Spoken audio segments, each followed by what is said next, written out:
বিশ্বনবী পাগলের মতো একবার হাউজে কাউসারে যাবেন, একবার সিরাতে যাবেন, একবার পুলসিরাতের দিকে, একবার হাউজে কাউসারের দিকে পাগলের মতো দৌড়াতে থাকবেন।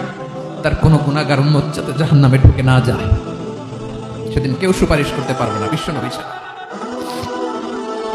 এজন্য 5 নম্বর আল্লাহ বললেন, মান যাল্লাযী ইয়াশফাউ ইনদাহু ইল্লা বিইযনিহি। কার সাহস আছে, কার এত বড় বুকের পাটা কিয়ামতের কঠিন দিন আল্লাহর সামনে দাঁড়িয়ে সুপারিশ করবে?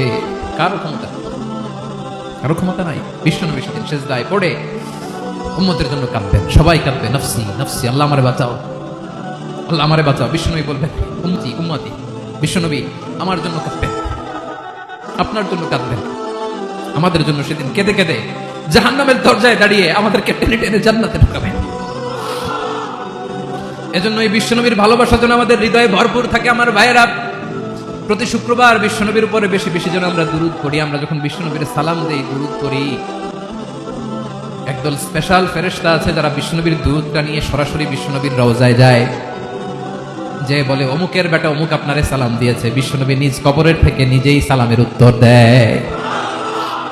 বিশ্বনবীর ভালোবাসা যেন আমাদের হৃদয়ে থাকে, বিশ্বনবীর সুন্নাহ দিয়ে যেন আমাদের জীবনটাকে সাজাই করা যাবে ইনশাআল্লাহ। বিশ্বনবীর ভালোবাসা ছাড়া কেউ জান্নাতে ঢুকতে পারবে? বিশ্বনবীর পক্ষে আমরা বলবো, বিশ্বনবীর পক্ষে আমরা লিখবো, বিশ্বনবীর জন্য আমরা আমাদের কলিজার রক্ত বিলিয়ে দিব, ঠিক কিনা বলেন?